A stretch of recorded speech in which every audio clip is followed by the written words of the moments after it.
하나님의 말씀 요한복음 11장 33절에서 44절의 말씀입니다. 요한복음 11장 33절에서 44절의 말씀, 우리 한 목소리로 같이 읽도록 하겠습니다. 시작. 예수께서 그가 우는 것과 또 함께 온 유대인들이 우는 것을 보시고 심령에 비통히 여기시고 불쌍히 여기사 이르시되 그를 어디 두었느냐. 이르되 주여 와서 보옵소서 하니 예수께서 눈물을 흘리시더라. 이에 유대인들이 말하되 보라 그를 얼마나 사랑하셨는가 하며 그 중 어떤 이는 말하되 맹인의 눈을 뜨게 한 이 사람이 그 사람은 죽지 않게 할 수 없었더냐 하더라. 이에 예수께서 다시 속으로 비통히 여기시며 무덤에 가시니 무덤이 구리라 돌로 막았거늘 예수께서 이르시되 돌을 옮겨 놓으라 하시니 그 죽은 자의 누이 마르다가 이르되 주여 죽은 지가 나흘이 되었음에 벌써 냄새가 나나이다. 예수께서 이르시되 내 말이 네가 믿으면 하나님의 영광을 보리라 하지 아니하였느냐 하시니 돌을 옮겨 놓으니 예수께서 눈을 들어 우러러 보시고 이르시되 아버지여 내 말을 들으신 것을 감사하나이다. 항상 내 말을 들으시는 줄을 내가 알았나이다. 그러나 이 말씀하옵는 것은 둘러선 무리를 위함이니 곧 아버지께서 나를 보내신 것을 그들로 믿게 하려 함이니이다. 이 말씀을 하시고 큰 소리로 나사로야 나오라 부르시니 죽은 자가 수족을 배로 동인 채로 나오는데 그 얼굴은 수건에 쌓였더라. 예수께서 이르시되 풀어놓아 다니게 하라 하시니라. 아멘. 오늘 말씀의 제목은 나사로야 나오라 라는 제목으로 말씀을 나눕니다. 오늘 본문 33절에서 35절까지를 다시 한번 보도록 하겠습니다. 시작.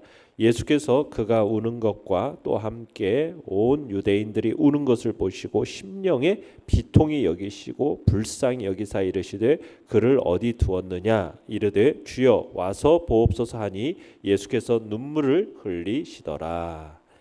자, 예수님이 지금 마리아의 우는 것과 또 그를 위로하던 조문객들이 우는 것을 보시고 어떻게 하셨습니까?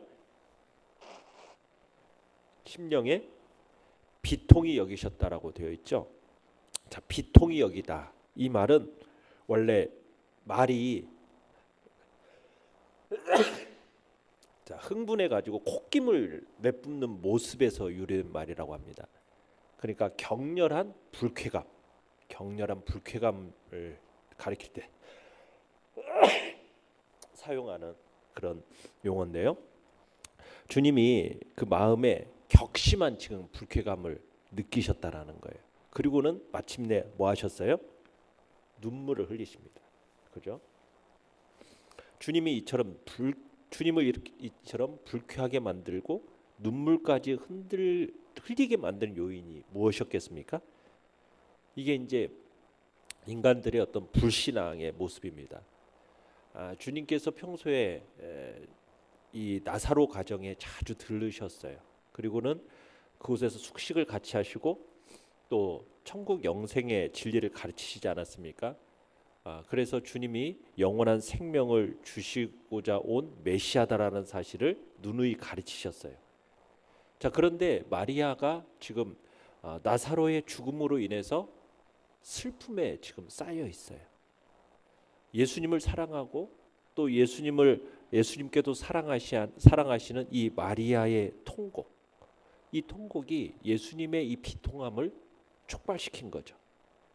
이 마리아의 통곡, 이 통곡이라는 것은 뭐 불신앙이라는 모습도 있겠지만 이것보다도는 어떤 그 마음속에 주체할 수 없는 슬픔, 또 영적인 무지, 여기에서 비롯된 모습이 마리아의 통곡입니다. 또 조문객들 중에서는 이 슬퍼하는 친지도 있었겠지만 그 당시에는 돈 받고 울어주는 호국꾼들도 있었어요. 돈 받고 울어주는. 근데 그와 같은 광경들을 보면서 우리 주님은 인간들의 이 불신앙적인 모습이 이 우리 예수님의 마음속에 비통함을 만들어내셨고 또 이 모습을 바라보는 주님은 또 슬픔까지 가지시면서 울기까지 하셨다 라고 얘기하고 있는 겁니다. 그러면서 주님은 이 마리아와 조문객들의 우는 모습을 보시고 심령의 비통이 여기셨을 뿐만 아니라 또 뭐라고 여기 33절에서 뭐라고 얘기했습니까? 불쌍히 여기셨다 이렇게 되어 있죠. 자, 불쌍히 여기셨다는 말은 감정적으로 지금 푹 받치는 동정심을 가리키는 말입니다. 이 마음속에서 감정적으로 푹 받치는 동정심. 그러니까 지금 주님은 지금 죄로 인해서 죽음의 굴레에서 벗어나지 못한 그 인생들의 불행, 이것에 대해서 크게 동정하셔서 눈물을 흘리신다는 거예요. 그러니까 하나님의 아들이 눈물을 흘리신다. 이 사실은 예수님이 우리와 똑같은 인성을 가지신 완전한 인간이시다라는 사실을 보여주는 모습이죠. 그러니까 예수님은 우리의 연약함을 동정하시는 분이시란 얘기입니다. 긍휼히 여기실 줄 알고 체휼하시는, 동정하시는 그런 분이신 거죠. 그러니까 하나님의 아들이시고 또한 부활과 생명의 실체로 오신 분이 우리 예수님 아니십니까? 어떻게 보면 그런 엄연한 역사의 현존 앞에서 죄와 사망이 여전히 기승을 부리고 있는 거예요. 그래서 사람들, 특별히 우리 주님이 사랑하시는 마리아와 같은 이들이 지금 슬픔과 극한 슬픔과 낙심으로 이렇게 몰아가고 있는 이 모습을 볼 때 예수님은 네 죽음이라는 것, 이런 것에 대해서 어떻게 보면은 적개심이 가까운 끓어오르는 분노의 대상으로서 지금 죽음, 이런 사망에 대해서 보시면서 지금 그 마음에, 그리고 그 앞에서 정말 완전히 굴복하고 울고 그렇게 비통해하는 그들을 바라보실 때 우리 주님의 마음 속에는 또 뭐가 생기는 겁니까? 동정심, 불쌍히 여기심, 이런 것들이 함께 생기는 겁니다. 자, 내용 관찰 문제 1번을 보시면은 예수님께서도 사랑하는 자의 죽음 앞에서 감정의 표현을 숨기지 않으셨습니다. 자, 그런데 이러한 예수님의 모습을 보는 유대인들의 반응은 어떻게 나타났습니까? 36절, 37절을 같이 한번 읽어보겠습니다. 시작. 이에 유대인들이 말하되 보라, 그를 얼마나 사랑하셨는가 하며 그중 어떤 이는 말하되 맹인의 눈을 뜨게 한 이 사람이 그 사람은 죽지 않게 할 수 없었더냐 하더라. 그러니까 유대인들은 예수님께서 나사로를 사랑하신다라는 이 사실에 주목합니다.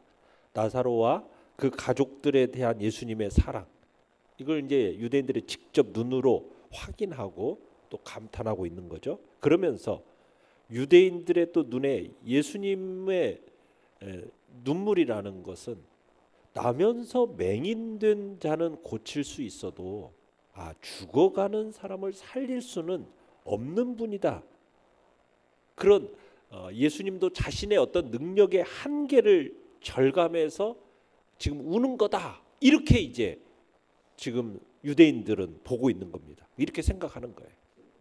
그러니까 유대인들이 이해한 예수님은 일정한 어떤 한계를 지닌 능력자에 지나지 않다라고 이제 생각을 하는 거예요. 그러면서 이런 말을 하는 거죠. 뭐라고요? 예수께서 만일 맹인의 눈을 뜨게 했다라면 왜 나사로를 죽지 않게 할 수는 없었습니까? 나사로가 죽은 것을 보니 이거 맹인의 눈을 뜨게 했다라는 이것도 의심할 수밖에 없는 거 아니야? 하는 어떤 비아냥거림이 또 이 속에 들어있는 겁니다. 왜냐하면 이 당시 바리새인들은 예수님이 메시아이심을 보여준 이 실로암의 이 맹인 치유 사건을 어떻게 해서든 부정하고 뒤집어 버리기를 바랬기 때문에 지금 예수님에 대해서 이런 비아냥거림을 지금 하고 있는 겁니다. 자, 그러면서 38절 읽어보겠습니다. 시작. 이에 예수께서 다시 속으로 비통히 여기시며 무덤에 가시니 무덤이 구리라 돌로 막았거늘. 자, 예수님께서 다시 비통히 여기셨다고 하는데 이 비통히 여기심의 대상은 뭐냐? 무덤을 향해 있습니다. 무덤. 지금 모든 살아있는 것들을 남김없이 집어삼키는 무덤. 이 무덤이 어떻게 보면 세상을 지배하는 절대적인 악의 세력인 거죠. 이 절대 지배력이 살아있는 모든 생명체들을 다 어떻게 해요? 다 불러들이고 단 한 번도 토해낸 적이 없어요. 이 무덤이라는 것은. 인간 역사 속에서 이 무덤이라는 존재가 그렇게 더욱 공고화되어져 가고 있는 겁니다.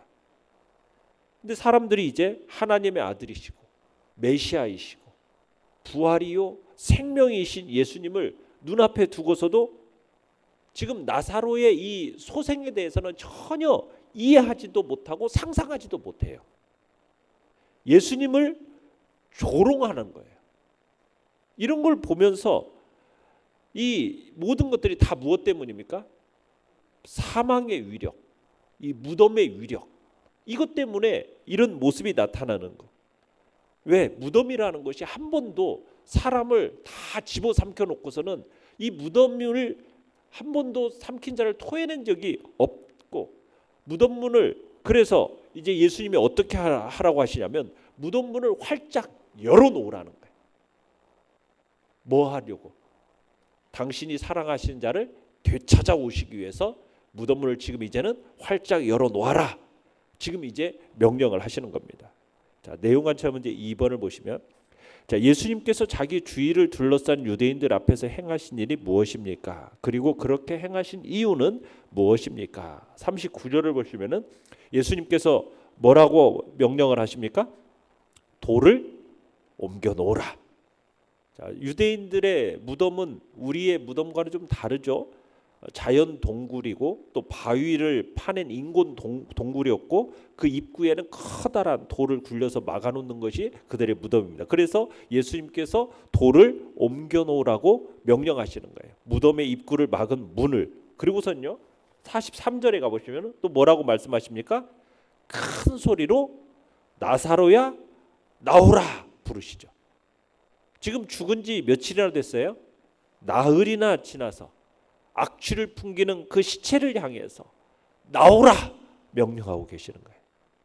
여기서 지금 큰 소리로라는 이 큰 소리는 어떻게 보면 죽음의 세력을 깨트리시는 우리 예수님의 신적인 권위를 지닌 위험 있는 목소리로, 큰 소리로 죽은 자를 향해서 주님의 명령이 내려지는 거죠. 왜 큰 소리로 하셨겠어요? 마리아와 마르다 그리고 주변에 있던 유대인들의 이 불신앙을 깨닫게 하기 위해서 의도적으로 큰 소리로 외치시는 거죠. 그러면서 42절 한번 읽어봅니다. 시작. 항상 내 말을 들으시는 줄을 내가 알았나이다. 그러나 이 말씀하옵는 것은 둘러선 무리를 위함이니 곧 아버지께서 나를 보내신 것을 그들로 믿게 하려 함이니이다.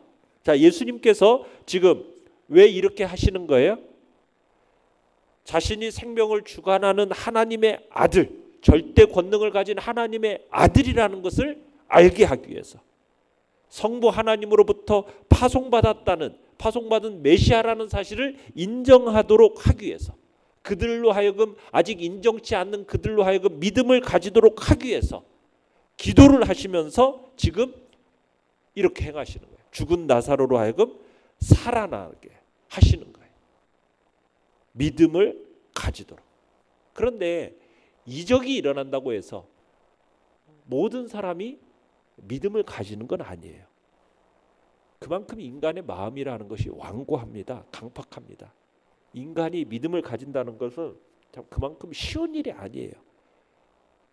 죽은 사람이 살아나도요, 그걸 봤다고 해서 믿음이 생기는 건 아닌 거예요. 그래서 우리 주님이 뭐예요? 기도를 하시는 거예요. 기도를 하시는 거예요. 항상 내 말을 들으시는 줄 내가 아나이다 하면서 하나님께 기도를 하는 거예요. 그 기도를 통해서 구원의 역사가 나타나죠. 45절로 가보면 뭐라고 되냐면 예수께서 하신 일을 본 많은 유대인이 그를 믿었다라는 표현을 쓰고 있어요. 나사로의 부활을 목격한 많은 유대인들이 예수님을 믿게 되었는데 이 기도, 무엇으로 믿음의 역사가 나타났느냐? 기도입니다. 예수님의 기도대로 되어진 거예요. 그러니까 믿음이라는 것은 어떤 이적을 보았기 때문에 믿음이 생겨지는 게 아니라 결국에는 기도를 통해서 믿음의 역사가 일어날 수 있음을 우리 주님이 보여주시는 거죠. 자, 연구와 묵상 문제 3번입니다. 죽음은 인간에게 주어진 가장 큰 절망이요 비참한 일임에도 불구하고 예수님은 그 무덤 앞에서 하나님의 영광을 보이십니다.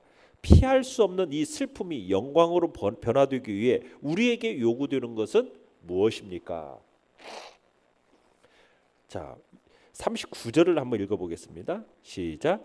예수께서 이르시되 돌을 옮겨 놓으라 하시니 그 죽은 자의 누이 마르다가 이르되 주여 죽은 지가 나흘이 되었음에 벌써 냄새가 나나이다.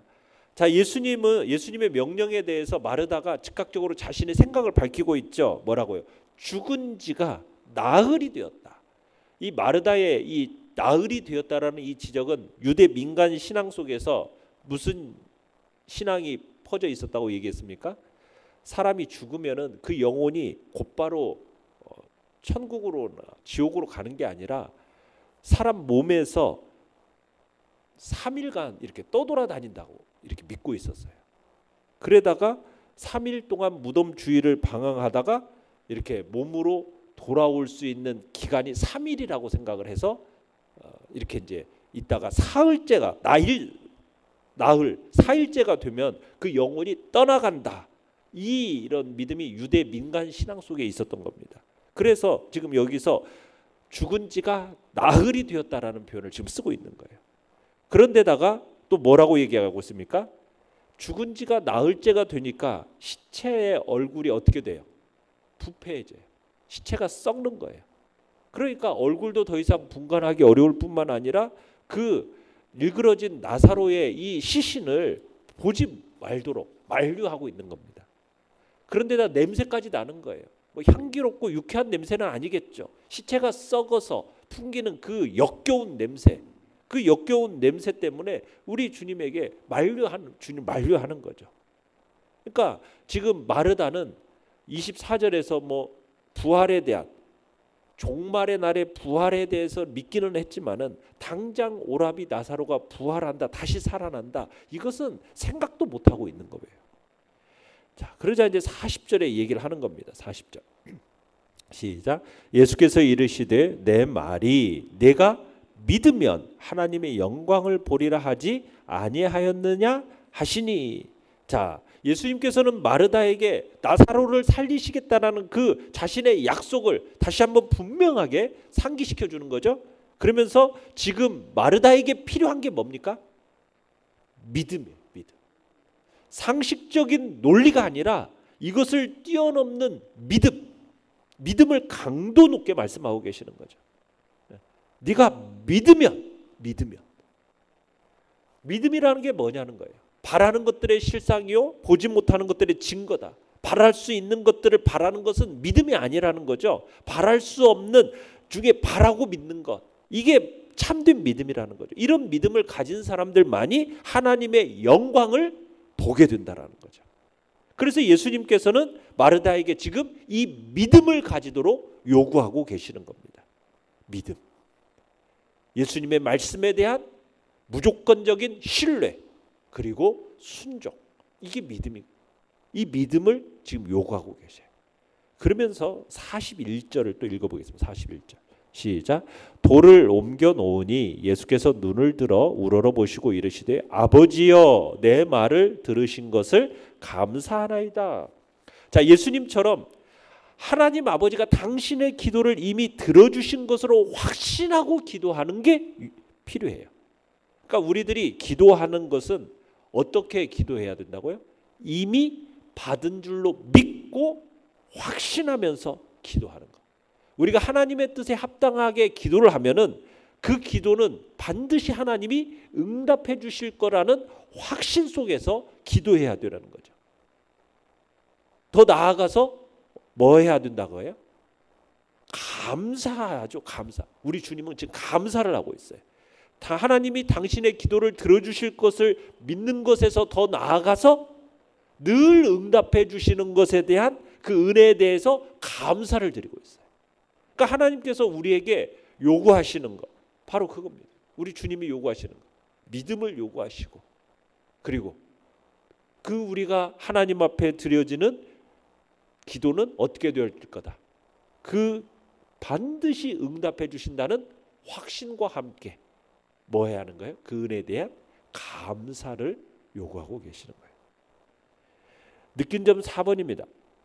예수님께서 나사로의 무덤 앞에서 보이신 이 놀라운 기적은 이후에 행하실 일에 대한 가장 확실한 예표가 되었습니다. 그분께서 이 땅에서 행하신 궁극적인 하나님의 영광은 무엇이라고 할 수 있습니까? 자, 우리 인생을 불행하게 만드는 가장 근본적인 원인이 뭐예요? 바로 죽음의 능력입니다. 이 죽음이라는 거예요. 죽음.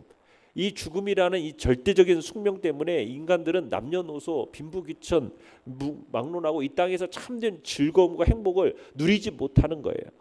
죽음의 그늘이 늘 우리 인간들의 영혼을 덮고 있기 때문이죠. 하지만 예수님께서 죽은 지 나흘이나 된 이 나사로를 말씀 한마디로 되살려내심으로써 이 땅에 이제 뭐가 비치게 되었습니까? 영생의 빛이 비치게 되었어요. 이제 믿는 자는 부활과 영생이라는 여러분 이 소망을 가지고 살 수 있게 되었어요. 부활과 영생. 사탄의 이 죄와 사망의 권세가 왕노릇하던 이 땅에 우리 주 예수 그리스도의 생명과 은혜의 권세가 이제 대신 왕노릇하게 되면서 이제 우리에게는 부활과 영생의 소망이 우리 안에 생기게 된 거죠. 결단과 적용 5번입니다. 우리는 예수님께서 보여주셨던 하나님의 영광을 지금 이 세상 가운데 드러내는 사람들입니다. 죽음의 고통과 슬픔에서 벗어날 수 없는 세상 가운데 하나님의 영광을 드러내기 위해 할 수 있는 일은 무엇입니까? 길이요 진리요 생명이시고 부활과 영생의 근원자이신 우리 주님께 더욱 우리의 믿음의 뿌리를 박는 성도가 되어야 하겠습니다. 그리고 죽음의 공포 속에서 살아가고 있는 사람들에게 영생의 소망을 전달해주는 그런 전달자로서 전도자로서 우리가 살아가야 하는 것. 이것이 바로 죽음의 고통과 슬픔 속에서 슬픔을 벗어나서 살아가도록 사람들을 하나님의 영광을 드러내는 복된 자리에 서는 길인 겁니다. 이제 지금 모든 세상 사람들은 죽음의 공포 속에서 다 살아가고 있는 거예요. 그들에게 바로 부활과 영생이라는 이 참된 소망을 전달하는 복된 전달자로 오늘도 살아가시기를 간절히 바랍니다. 오늘의 기도 같이 읽겠습니다. 시작. 나의 믿음이 흔들리지 않게 하사 이 세상 가운데 하나님의 영광을 선포하는 자로 살게 하소서. 아멘.